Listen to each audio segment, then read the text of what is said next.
इस सदन में पुराने सभी सदस्य आपसे भली भांति परिचित हैं। विधायक के रूप में भी राजस्थान में आपने जो सक्रिय भूमिका अदा की है, उससे भी राजनीतिक जीवन से जुड़े हुए लोग परिचित हैं। हम सबके लिए गर्व का विषय है कि स्पीकर पद पर आज एक ऐसे व्यक्तित्व का हम अनुमोदन कर रहे हैं, सर्वसम्मति से उनको स्वीकृति दे रहे हैं, जो सार्वजनिक जीवन में विद्यार्थी काल से छात्र संगठनों से जुड़ते हुए यूनिवर्सिटी की छात्र गतिविधि का नेतृत्व करते हुए जीवन का सर्वाधिक उत्तम समय किसी भी प्रकार के ब्रेक के बिना अखंड अविरत समाज जीवन की किसी न किसी गतिविधि से जुड़ा रहा। भारतीय जनता पार्टी के कार्यकर्ता के रूप में भी छात्र आंदोलन से निकल करके युवा मोर्चा के संगठन में करीब 15 साल तक जिले में, राज्य में और राष्ट्रीय स्तर पर काम किया।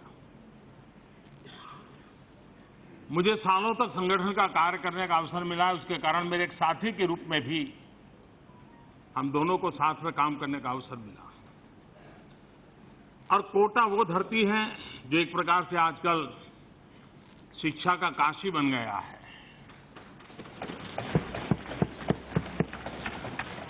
जिनके भी दिल दिमाग में कैरियर की प्राथमिकता है, वो कोटा को पसंद करता है।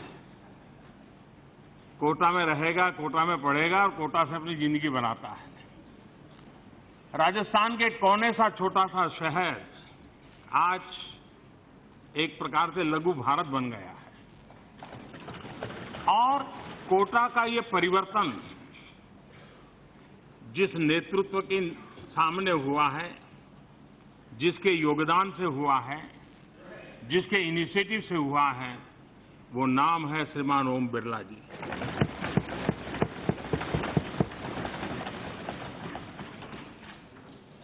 आमतौर पर राजनीतिक जीवन में हम लोगों की एक छवि बनी रहती है कि हम 24 घंटे राजनीति करते हैं, उठापटक करते हैं, तू मैं करते हैं, कौन हारे कौन जीते इसी में लगे रहते हैं। लेकिन उसके अलावा एक सच्चाई होती है जो कभी कभी उजागर नहीं होती है। वर्तमान में देश ने अनुभव किया है कि राजनीतिक जीवन में जितना अधिक मात्रा में सामाजिक सेवा का प्रोपोर्शन रहता है, समाज में स्वीकृति ज्यादा मिलती है। हार्डकोर पॉलिटिक्स का जमाना करीब करीब चला जा रहा है। ओम बिरला जी वो शख्सियत है जो जनप्रतिनिधि के नाते राजनीति से जुड़ना बड़ा स्वाभाविक था, लेकिन उनकी पूरी कार्यशैली समाज सेवा केंद्रित रही। समाज जीवन की कहीं पर भी पीड़ा अगर उनको नजर आई तो पहले पहुंचने वाले व्यक्तियों में से रहे। मुझे बराबर याद है जब गुजरात में भयंकर भूकंप आया, बहुत लंबे अरसे तक वे कच्छ में रहे, अपने इलाके के युवा साथियों को लेकर के आए। स्थानीय कोई व्यवस्था का उपयोग न करते हुए अपनी व्यवस्थाओं को जो भी उपलब्ध थी उसके आधार पर उन्होंने लंबे अरसे तक सेवा का काम किया।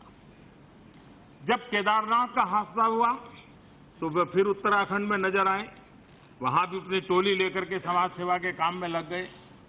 और अपने कोटा में भी अगर किसी के पास ठंड की सीजन में कंबल नहीं है तो रात भर कोटा की गलियों में निकलना, जन भागीदारी से गर्म कंबल वगैरह इकट्ठा करना और उनको पहुंचाना। उन्होंने एक व्रत लिया था। सार्वजनिक जीवन में हम सभी सांसदों के लिए कभी कभी वो प्रेरणा देता है। उनका व्रत था कि कोटा में कोई भूखा नहीं सोएगा, और वे एक प्रसादम नाम की योजना चलाते थे, आज भी चल रही है। उस प्रसादम योजना के तहत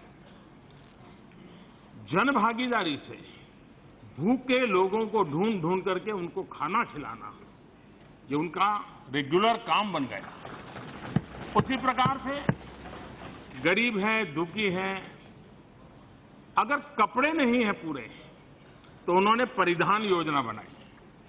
उस परिधान मूवमेंट के आधार पर वे जन भागीदारी से, सामाजिक संवेदना से लगातार जुड़े रह करके, अगर किसी के पास जूते नहीं है तो जन भागीदारी से जूते इकट्ठा करना, गर्मी के सीजन में उसको जूते पहना देना। अगर कोई बीमार है, कहीं रक्तदान का काम जरूरी है, कहीं अस्पताल में और सेवाएं देनी है, एक प्रकार से उन्होंने अपनी राजनीति का केंद्र बिंदु जन आंदोलन से ज्यादा जन सेवा को बनाया। और ऐसा एक संवेदनशील व्यक्तित्व आज जब स्पीकर पद पर हम सबको अनुशासित भी करेंगे, अनुप्रेरित भी करेंगे, और उसके द्वारा ये सदन देश को उत्तम से उत्तम दे पाए, एक कैटलिक एजेंट के रूप में, एक पदासीन के जिम्मेवारी के रूप में, और सालों की सामाजिक संवेदना वाली जिंदगी जीते के कारण मुझे विश्वास है कि वो उत्तम तरीके से इस चीजों को कर पाएंगे। सदन में भी हमने देखा है, वो मुस्कुराते हैं तो भी बड़े हल्के से मुस्कुराते हैं, वे बोलते हैं तो भी बड़े हल्के से बोलते हैं। और इसलिए सदन में मुझे कभी कभी डर लगता है कि उनकी इस जो नम्रता है, विवेक है, कहीं कोई उसका दुरुपयोग न कर दे। लेकिन आजकल तो, पहले तो ऐसा होता था कि शायद लोकसभा के स्पीकर को कठिनाइयां ज्यादा रहती थी, राज्यसभा के चेयरमैन को कम रहती थी, लेकिन अब उल्टा हो गया है। हम जब पिछले सत्र को याद करेंगे तो हर किसी के मुंह से ये तो निकलेगा कि हमारी जो स्पीकर महोदया थी, हमेशा हंसते रहना, खुशखुशाल रहना, और डांटना भी है तो डांटने के बाद हंस पड़ना। लेकिन उन्होंने भी उत्तम तरीके से एक नई परंपरा को विकसित किया। इस सदन की तरफ से, ट्रेजरी बेंच की तरफ से, शासन में बैठे हुए सब जिम्मेवार मंत्रिपरिषद की तरफ से मैं अध्यक्ष महोदय आपको विश्वास दिलाता हूं कि आपके काम को सरल करने में हम जो भी भूमिका हमारे जिम्मे होगी उसको 100% पूर्ण करने का प्रयास करेंगे। और आपका हक बना रहेगा कि इस बेंच तरफ भी अगर नियमों का उल्लंघन होता है, व्यवस्थाओं में बाधाएं पैदा की जाती हैं, तो आपका पूरा हक बनेगा कि हमको भी, हमारे तरफ के लोगों को भी आप उतनी ही मक्कमता से, आग्रहता से कहें, हम उसका स्वागत करेंगे, क्योंकि सदन की गरिमा बनाना हम सबका योगदान रहना यह आवश्यक है। और मुझे विश्वास है,